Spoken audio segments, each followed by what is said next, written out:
क्या क्या चीजें डिस्कस कर ली थी. First of all, you should know what salts are. They are ionic compounds and they are formed when acid reacts with a base. When metal ion replaces the hydrogen ion of an acid. जब metal ion hydrogen ion को replace करता है, we get a salt. Yes. फिर हमने कहा था there are two types of salts, hydrated and anhydrous. Hydrated means they have water in it. That water is called water of crystallization.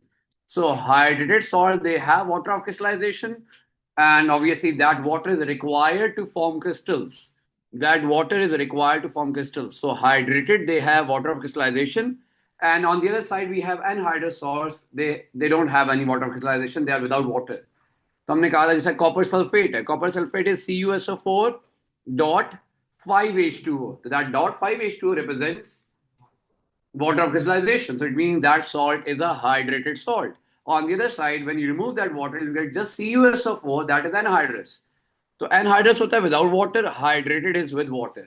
फिर हमने कहा था there is another classification of salt, soluble and insoluble salt. Soluble क्या, water में जो dissolve हो जाते हैं, insoluble जो water में dissolve नहीं होते. So we know those salts कि कौन से salt water में soluble हैं और कौन से salt water में soluble नहीं है. Rules हमें याद होने चाहिए. The first rule was all group 1 salts, they are all soluble. Sodium, potassium, rubidium, lithium, उनके जितने भी salts हैं, they are all soluble. Second पे बेटा, second पे कौन आ जाता है हमारे पास? Nitrates. All nitrates are soluble. Third पे आ जाता है chlorides. All chlorides are soluble except lead and silver. All chlorides are soluble except lead chloride and silver chloride. Then बेटा हमारे पास आ जाता है sulfates. All sulfates are soluble except calcium, barium and lead sulfate. These three sulfates are insoluble. And then about the carbonates, all carbonates are insoluble. All carbonates are insoluble except group 1 and ammonium carbonate. Yes, so we should know बेटा these rules. ये rules हमें याद रखने हैं बेटा. Okay Ayan बेटा, तो ये हमें कुछ रूल्स याद रखने हैं. देन बेटा we saw the preparation of salts कि इनसॉल्युबल सॉल्ट को अगर प्रिपेयर करना हो व्हाट इज द मेथड, और अगर सॉल्युबल सॉल्ट को प्रिपेयर करना हो तो मेथड्स क्या क्या है हमारे पास. यस नुमान बेटा, तो हमारे पास आयोनिक प्रेसिपिटेशन है. If you have to prepare an insoluble salt, अगर सॉल्ट इनसॉल्युबल है देन प्रेसिपिटेशन मेथड यूज करेंगे. You will take two soluble reactants, you will mix them, you will get an insoluble product. Insoluble product will be that insoluble salt. और अगर आपने उस insoluble salt को separate करना है तो क्या करेंगे? Which technique should be used? Filtration should be used. तो filter कर लेते हैं because filtration is a technique that we use to separate out insoluble salt from a solid liquid mixture. Then बेटा soluble के लिए we have two methods, excess method and titration. So we saw excess method last time. Excess method is used when you are preparing a soluble salt and one of your reactant is insoluble. चाहे हमें खुद pick करना पड़ रहा है या हमें दे देता है, और ऑप्शन हमारे पास है नहीं. So we have to go with the excess method. When the salt that you are preparing is soluble and the reactant, obviously one of the two reactants is insoluble, then you will use excess method. फिर excess method आएगा. तो excess method में क्या करते हैं बेटा? You will add the insoluble reactant in excess so that all acid reacts. Then take out that excess reactant by filtration. Then heat up the filtrate. जो solution रह गया है उसमें soluble salt है जो आपको नजर नहीं आ रहा. अब आपने उसे separate करना है. So the technique that you will use is crystallization. You will heat up the solution till the saturation point, then cool it down, filter the crystals and wash and dry them. ये सारा काम हमने last time बेटा कर लिया था. ये to method हम कर चुके हैं, ionic precipitation and excess method. One is for the insoluble, the other one is for the soluble salt. Any problem up till now इन दो मेथड से? ठीक है. और आप जब ionic precipitation कर रहे होते हैं हम टिपिकल एसिड के रिएक्शन यूज नहीं करते, और जब हम एक्सेस मेथड कर रहे होते हैं तो हम एसिड के टिपिकल रिएक्शन यूज करते हैं. Acid plus oxide, acid plus hydro oxide, carbonates, metals use किए जा सकते हैं. ओके अब बेटा आ जाए द थर्ड मेथड, टाइट्रेशन. अब ये टाइट्रेशन ये बहुत ज्यादा इंपॉर्टेंट है. आगे चल के हमने मोल्स में भी इसकी डिस्कशन करनी है. नेक्स्ट टॉपिक हमारा आ रहा है मोल्स एंड स्टोइचियोमेट्री. उसमें भी हमारे पास टाइट्रेशन के प्रॉब्लम आएंगे. उसमें हम एक डिफरेंट तरीके से देख रहे होंगे टाइट्रेशन को. बट फॉर नाउ टाइट्रेशन किस लिए यूज करते हैं बेटा? First thing is titration is use to prepare soluble salts. तो titration is used in the preparation of titration is used in the preparation of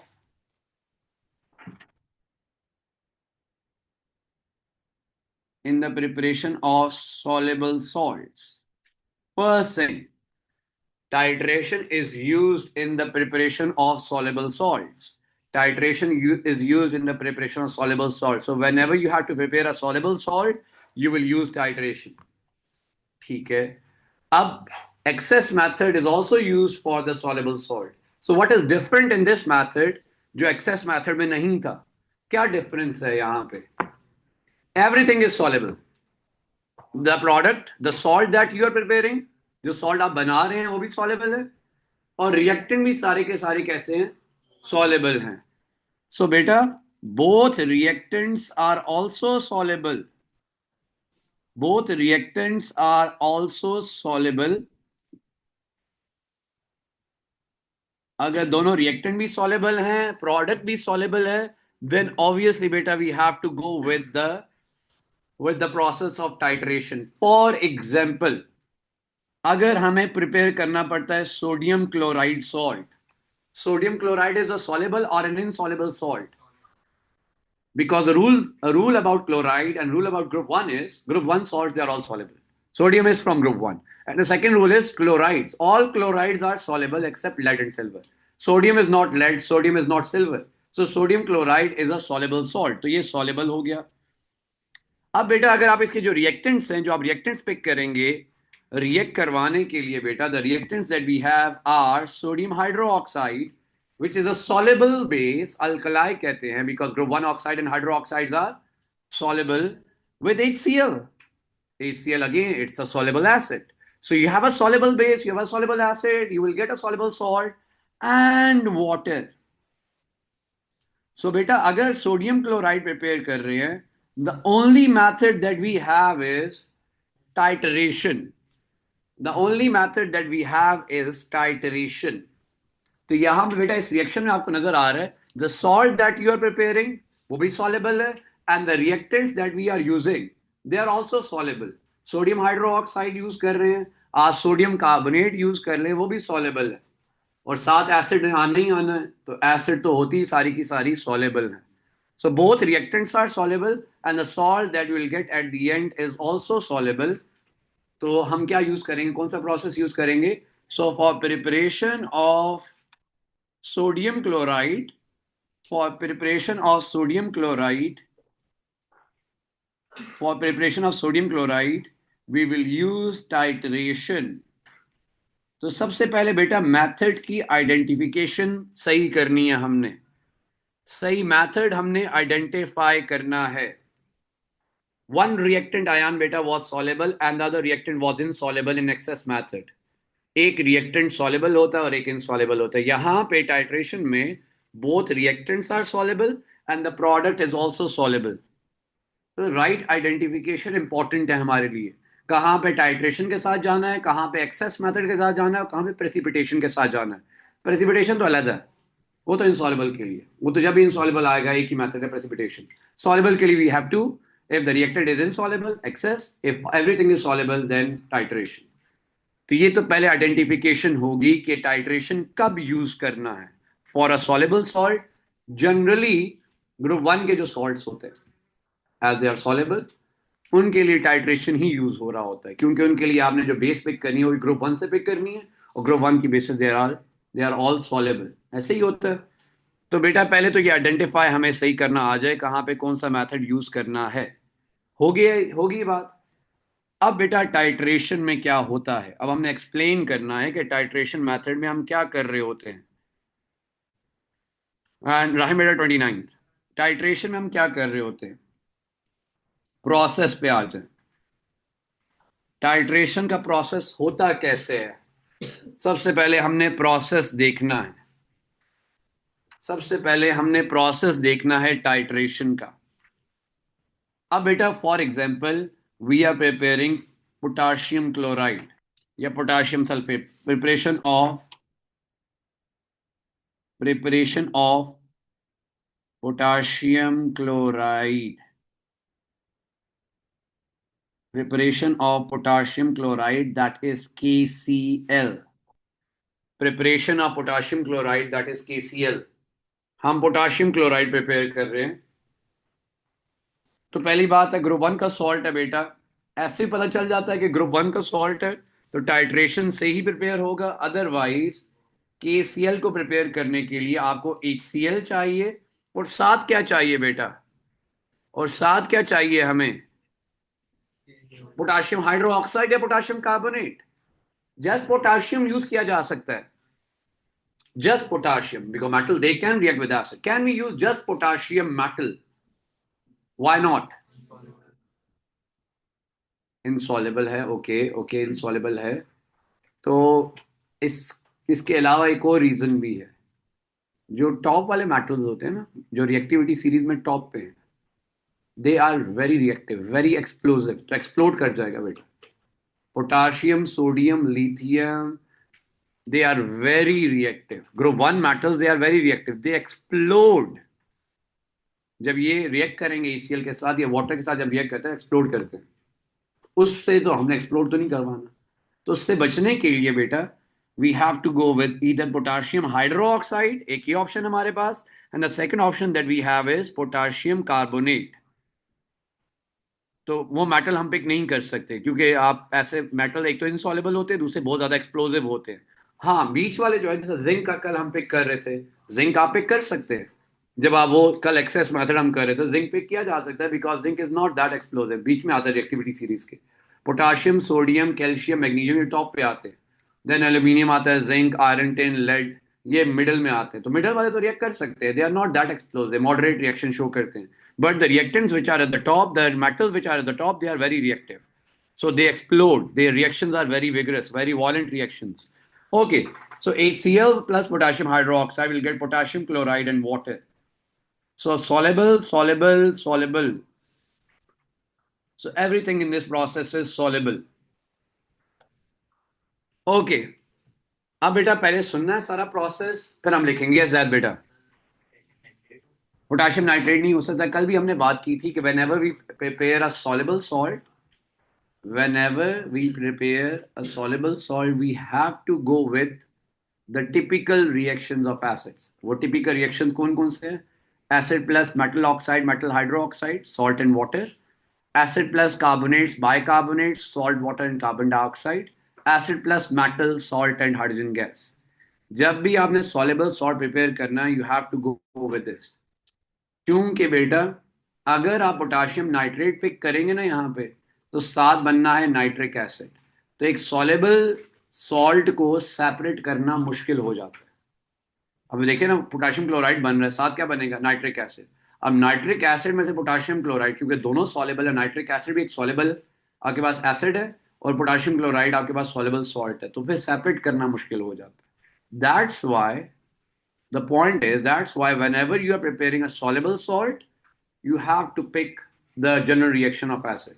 जो भी जनरल रिएक्शन, टिपिकल एसिड की जो रिएक्शंस होते हैं, उन्हीं में से आपने एक पिक करना है। चाहे acid plus metal oxide, metal hydroxide है, एसिड प्लस कार्बोनेट, बाइकार्बोनेट है, या एसिड प्लस मेटल है, आपको इन्हीं में से ही कुछ पिक करना है। ठीक है, तो इस वजह से वो वाला काम नहीं कर सकते। इनसॉल्युबल के लिए कर सकते हैं। इनसॉल्युबल के लिए हमने काम किया भी था बेटा।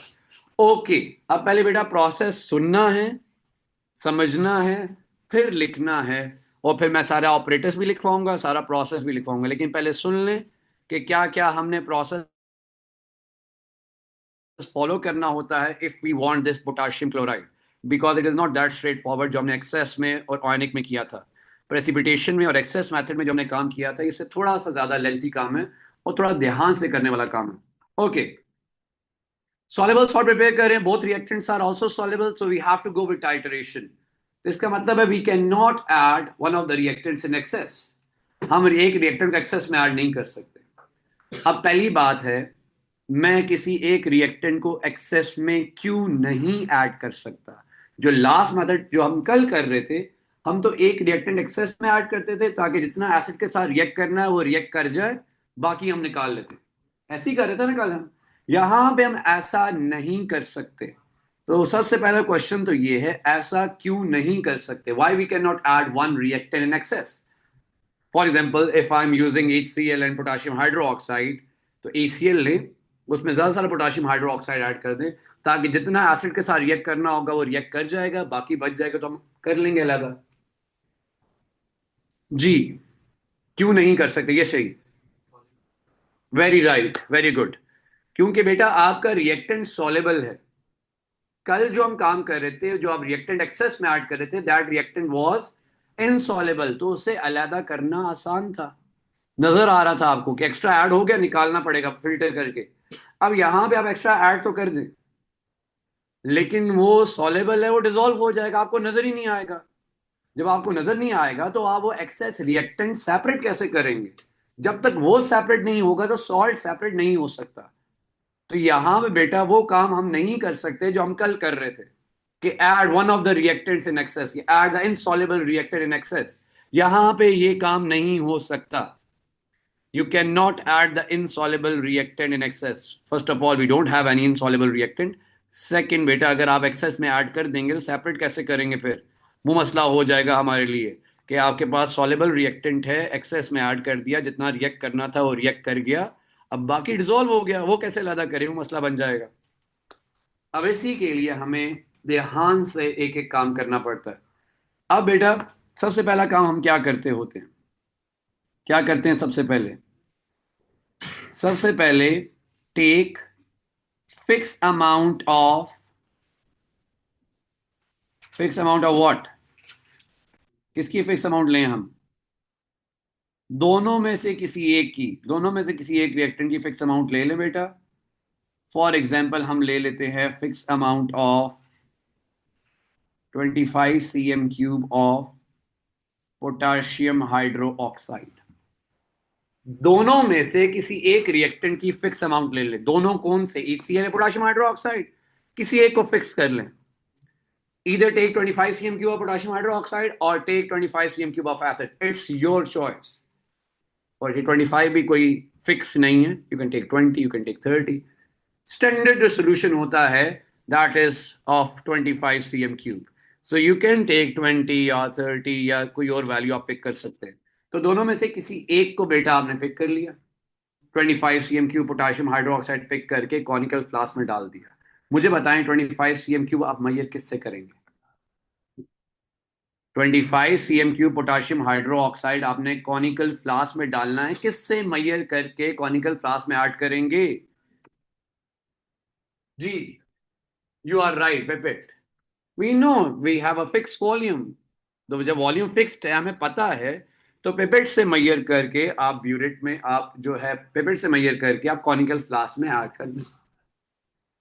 ऐड हो गया, पिपेट लिया, 25 cm³ वाला पिपेट लिया, पोटाशियम हाइड्रोक्साइड से फिल किया, उसे कॉनिकल फ्लास्क में ऐड कर दिया, हो गया ऐड। अब क्या करें? अब आपने ऑब्वियसली एसिड डालना है इसमें, तभी तो सॉल्ट बनेगा। You only have potassium hydroxide, अभी अभी you have 25 cm³ of potassium hydroxide. Now you have to start adding the acid, then you will get the salt. अब एसिड ऐड करना। अब हमें पता है कि कितना एसिड ऐड करना है। अब हमें पता है कि कितना एसिड ऐड करना है बेटा। अब हमें पता है कितना एसिड ऐड करना है। For 25 cm³ of base, how much acid is required? इतना बेस है ना, इसको न्यूट्रलाइज करना, कितना एसिड चाहिए? ऐसा नहीं है, यस, कॉन्सेंट्रेशन में डिपेंड। हमें नहीं पता कितना एसिड ऐड करना, may be 25, may be 20, may be 30, depend करता है कितनी स्ट्रॉन्ग कितनी वीक एसिड है, कितनी उसकी हाई लो कॉन्सेंट्रेशन।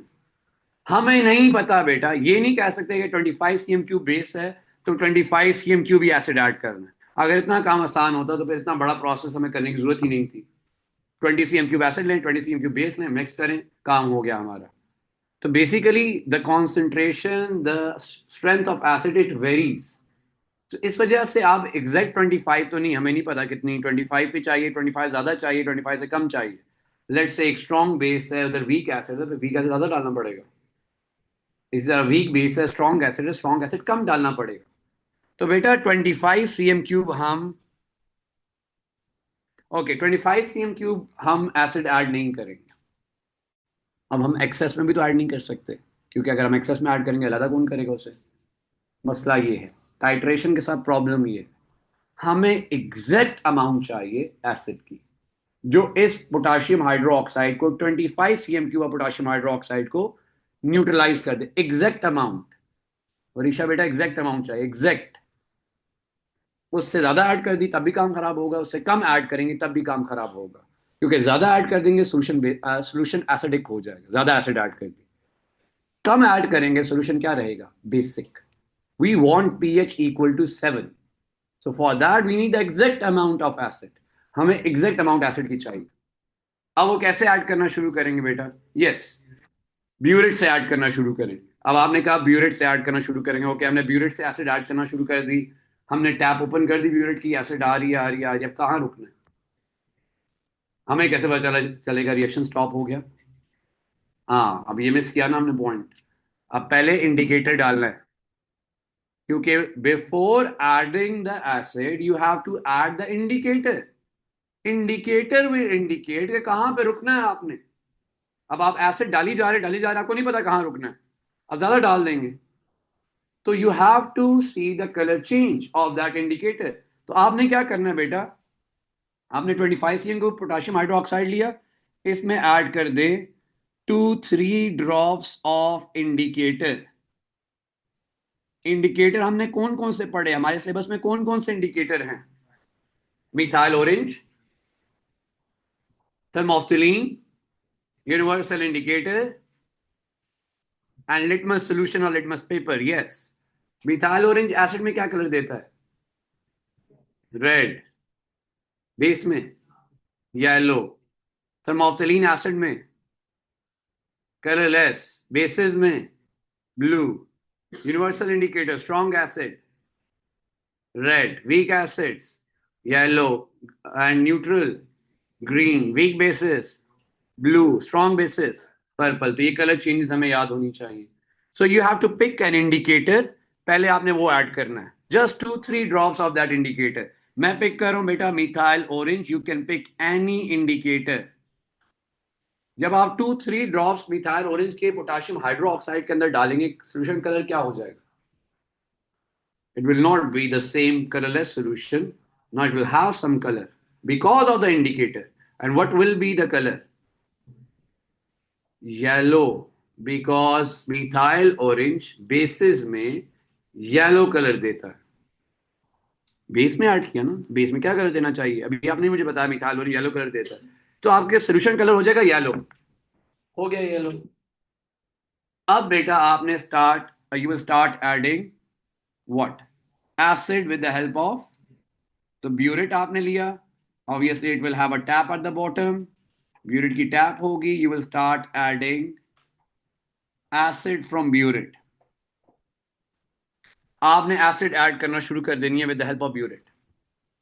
हमें नहीं पता कितनी ऐड करनी, वही तो हमने देखना है, that's why we are using burette, क्योंकि हमें जब अमाउंट पता नहीं होती कितनी ऐड करनी है, वेरिएबल वॉल्यूम है, in that case we have to use burette. So you start adding acid with the help of burette in the solution of potassium hydroxide, जिसके अंदर इंडिकेटर भी आपने ऐड किया हुआ है।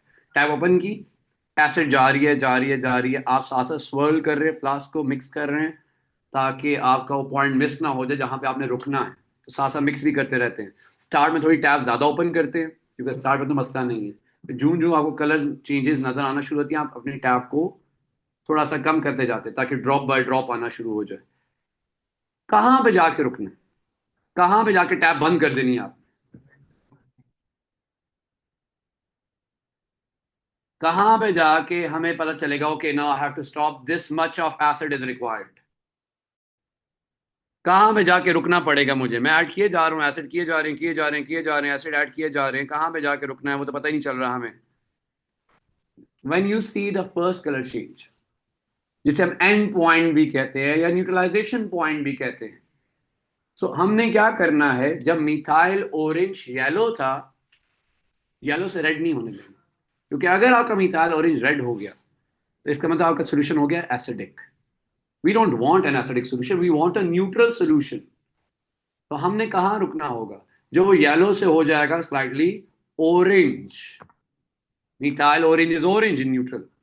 सो ऑरेंज हुआ, वहां पे हमने रुक जाना, रेड नहीं होने दें। जो रेड हो गया इसका solution is acidic, you have to repeat the whole process. तो आपने एसिड ऐड करते रहना until you see the first colour change. You will stop at that point and measure the volume of acid that you have added. अब आप जहां पे colour change आया आप रुक गए, हमने देखा कितना एसिड ऐड किया। ब्यूरेट से रीडिंग लेनी आती है ना, टॉप से लेते हैं, 10 cm³ 12 15 20 कितना ऐड किया। लेट्स से मैं कहता हूं we have added 20 cm³ of acid. तो इसका क्या मतलब है? इसका मतलब है to neutralise 25 cm³ of base, to neutralise 25 cm³ of base we need 20 cm³ of acid. अब पता चल गया। आप कह रहे थे 25 के लिए 25 चाहिए, जरूरी नहीं है, हो भी सकता है, जरूरी नहीं है। तो आपने चेक कर लिया कि for 25 cm³ of base I need 20 cm³ of acid. अगर आपकी एसिड ज्यादा डल जाएगी you have to repeat the whole process. अभी आप एएस में जाएंगे, एएस में 9 एक्सपेरिमेंट्स हैं टाइटरेशन के। तो आप बार बार देखना यही कर रहे होंगे, टैब हल्की ज्यादा खुल जाती है, बस क्या काम, दोबारा सारा गिराएं, दोबारा रिपीट करना पड़ेगा। हल्का से पीएच वैल्यू इधर उधर होगी left right, you have to repeat the whole process again. तो रिपीट करना पड़ रहा होता है। So we have to reach the exact point, जिसे एंड पॉइंट कहते हैं या न्यूट्रलाइजेशन पॉइंट कहते हैं, जहां पे आपकी बेस एसिड को या एसिड बेस को न्यूट्रलाइज कर दे। So you have to stop at that point when you will see the color change. When you see the color change, you have to stop at that point and then measure the amount of acid. तो कितनी acid आ गई बेटा? 20 cm³। ठीक होगी बात? Red नहीं होने देना, ओके। अब क्या करें? हम काम क्या कर रहे हैं? क्या कर रहे हैं हम? कर क्या रहे हैं? सॉल्ट बना रहे हैं। बेसिकली सारा काम किसके लिए हो रहा है? We are preparing a soluble salt, potassium chloride. उसके लिए हमने ये सारा किया। पहले हमने पोटाशियम हाइड्रोक्साइड फिक्स अमाउंट ली with help of pipette, then we started adding acid with the help of burette with the indicator. Indicator पहले डाल दिया था। जब हमें फर्स्ट कलर चेंज नजर आया, you stop at that point and see how much acid is added. That is the value of acid which is required to neutralise 25 cm³ of potassium hydroxide. Okay, अब क्या करें? अब आपने क्या करना है? सब कुछ उठा के गिरा देना। जब सोल्यूशन आपके पास जो चीज बनी थी गिरा दें, गिरा दें। आप सारे सोल्यूशन गिरा दें and you have to repeat the whole process. आपने रिपीट करना, सब कुछ गिरा दिया, गिरा देंगे and you repeat the whole process without indicator. You repeat the whole process without indicator. क्यों हम आगे कंटिन्यू नहीं कर सकते? बिकॉज इंडिकेटर हमारे सॉल्ट को इम्प्योर कर देता है। We don't want an impure salt. Indicator का एक पर्पस था, उसका काम हो गया। हमें पता चल गया ना कि 25 cm³ पोटाशियम हाइड्रो ऑक्साइड के लिए कितना एसिड चाहिए? 20 पता चल गया हमें। हमें क्या करना है? अब सब कुछ गिरा देना। You will repeat the whole process without the indicator, क्योंकि सॉल्ट तो बन जाएगा। You will repeat the whole process without indicator. Indicator के बगैर आपने रिपीट करना है। अब आप क्या करेंगे? आप 25 cm³ ऑफ बेस लेंगे, उसमें 20 cm³ क्या डाल देंगे? एसिड डाल देंगे। पता है आपको कितनी डालनी है। 20 cm³ एसिड डाल देंगे विदाउट एनी इंडिकेटर। इंडिकेटर का जो पर्पस था वो एसिड की अमाउंट आइडेंटिफाई करवाना था, वो हमने आइडेंटिफाई कर ली। Now you repeat the whole process without indicator. 25 cm³ potassium hydroxide, 20 cm³ acid, mix किया दोनों को, you will get the salt which is potassium chloride. You will not be able to see the salt because it is a soluble salt. तो आप क्या करेंगे? उस salt को separate कर लेंगे बाय इवेपोरेशन और by crystallisation depending on the salt. तो आपने बस सेपरेट कर लेना। तो बेटा अगर आप इन शॉर्ट इस सारी कहानी को देखें तो हमारे पास क्या हो रहा है सारी कहानी के अंदर? इस सारी कहानी में ये हो रहा है, ये काम हो रहा है हमारे पास। सबसे पहले क्या किया हमने?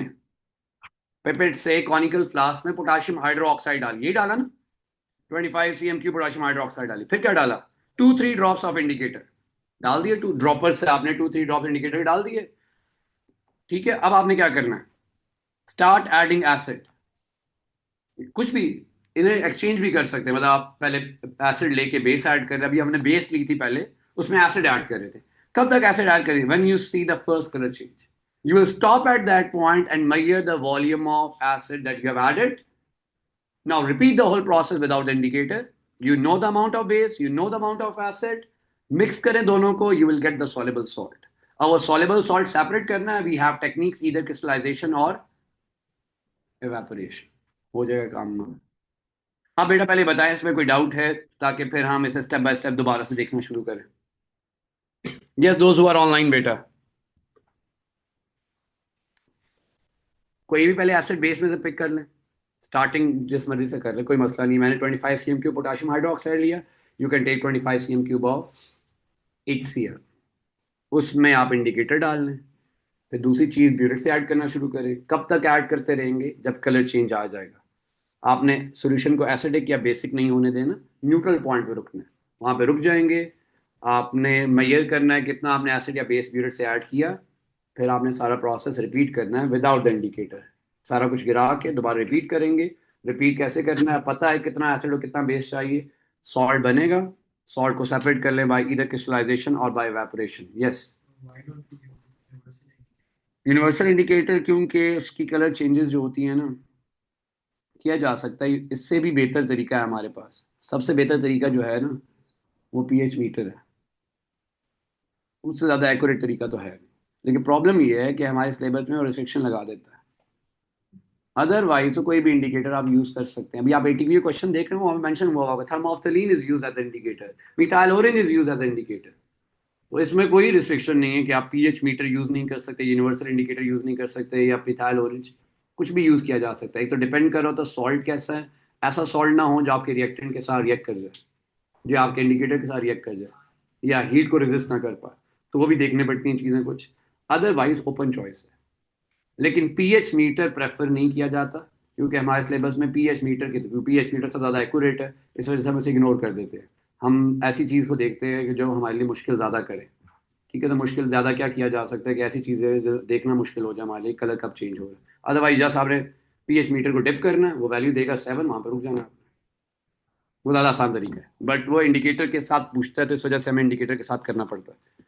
ओके बेटा, अब पहले ज़रा इसका एक आइडिया लिख लें अपने पास, थोड़ा सा आइडिया जो है इस पूरे प्रोसेस का. So titration, this method is suitable for soluble metal hydroxide called alkalis. You will get KOH in ACl,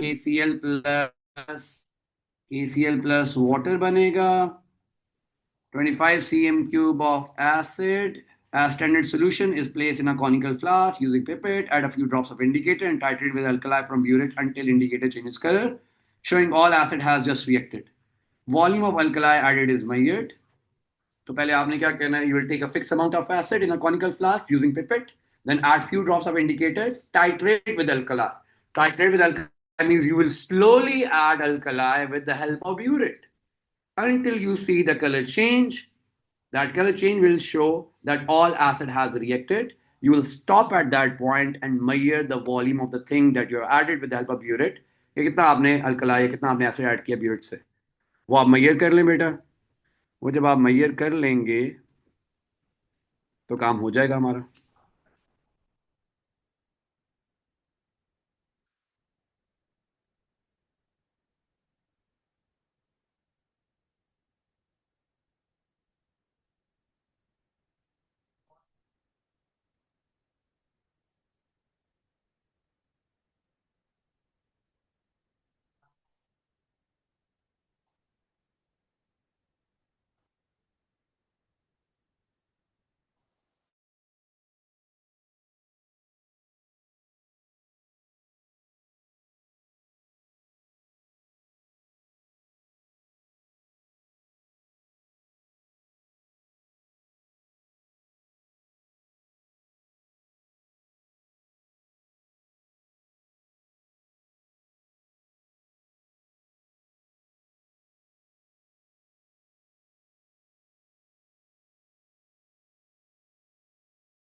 करना है इंडिकेटर के साथ और सारा काम कर लेना.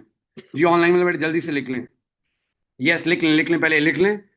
एक दफा ऐसे लिख लें, फिर एक और तरीके से मैं लिखवाता हूँ इसे.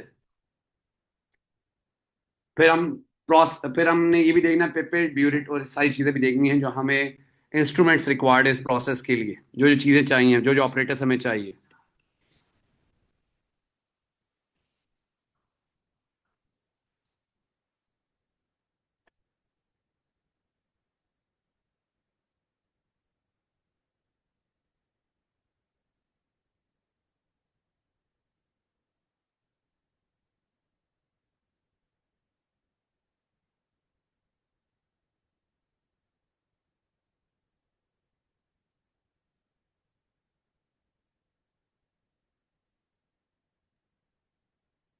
लिख लिया बेटा, ये लिख लिया?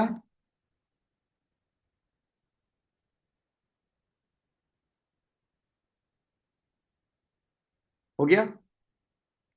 उसके बाद बेटा हमने क्या करना है? जब आपने जब आपने ये काम कर लिया, उसके बाद नेक्स्ट स्टेप हमारा क्या होता है? रिपीट करना। जब पता चल गया कितना एसिड या कितना बेस चाहिए, you will repeat the whole process without the indicator. आपने सारा प्रोसेस रिपीट करना है without the indicator. Prepare new 25 cm cube of acid again with a pipette and add same volume of alkali as before to prevent the excess alkali acid because both reactants and products are aqueous. हाँ कर लें बेशक।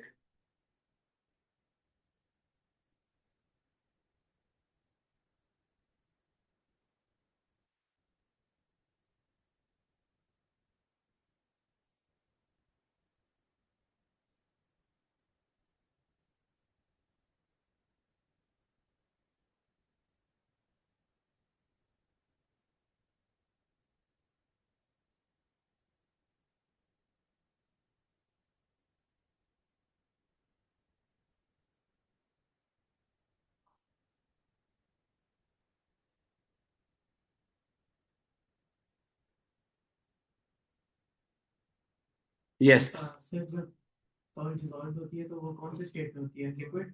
Aqueous solution उसे कहते हैं, aqueous कहते हैं उसे। तो ऐसा कोई केस है जिसमें जब हम एवेपोरेट कर रहे हो, एवेपोरेशन यूज कर रहे हो सेपरेट करने के लिए, तो जो एक्वस सॉल्यूशन में सॉल्ट उसका बॉइलिंग पॉइंट? नहीं, ऐसा नहीं हो सकता। पहले मेल्टिंग पॉइंट आएगा, उससे पहले भी जो काम होगा वो थर्मल डिकम्पोजिशन होती है। अगर वो थर्मली डिकम्पोज हो रहा है, it means that salt is not stable, so you can not use evaporation then. You have to go with crystallization.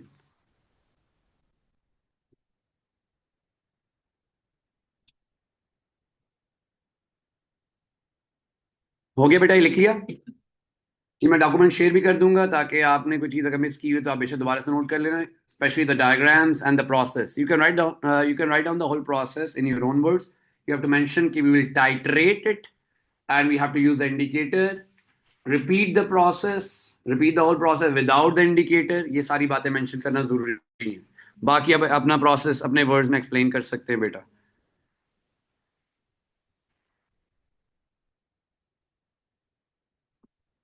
Okay, ये लिख लिया बेटा? ऑपरेटर्स भी लिख लें बेटा, जो जो हमें इस प्रोसेस के लिए चाहिए होता है वो भी मेंशन कर लें अपने पास कि कौन कौन सी हमें चीजें चाहिए होती हैं इस प्रोसेस के लिए। फनल रख के फिल करेंगे, ब्यूरेट को फिल जब करना होगा आपने। Okay, so small funnel, sodium hydroxide या जो भी आपने एसिड और बेस लिया हुआ है। अभी हमने कौन सा बेस लिया हुआ था? Potassium hydroxide. एंड एसिड कौन सा लिया हुआ था? HCl। इंडिकेटर हमने लिया था methyl orange. Clamp stand, clamp and white tile. White tile किस लिए यूज करते हैं? To see the colour change. क्योंकि अगर आपका जो बॉटम होगा कॉनिकल फ्लास्क का, अगर वो डार्क हुआ तो कलर चेंज आपको नजर सही से नहीं आएगा। To see the colour change clearly we place the conical flask on the white tile. White tile पे रखेंगे तो नीचे से कुछ शेड नहीं आएगा आपको, आपको क्लियर कलर्स नजर आएंगे। सो वाइट टाइल का बेटा ये पर्पज होता है, to see the colour change clearly. बाकी क्लैम वगैरह तो ऑब्वियसली ब्यूरेट को होल्ड करने के लिए स्टैंड आप यूज कर रहे हैं।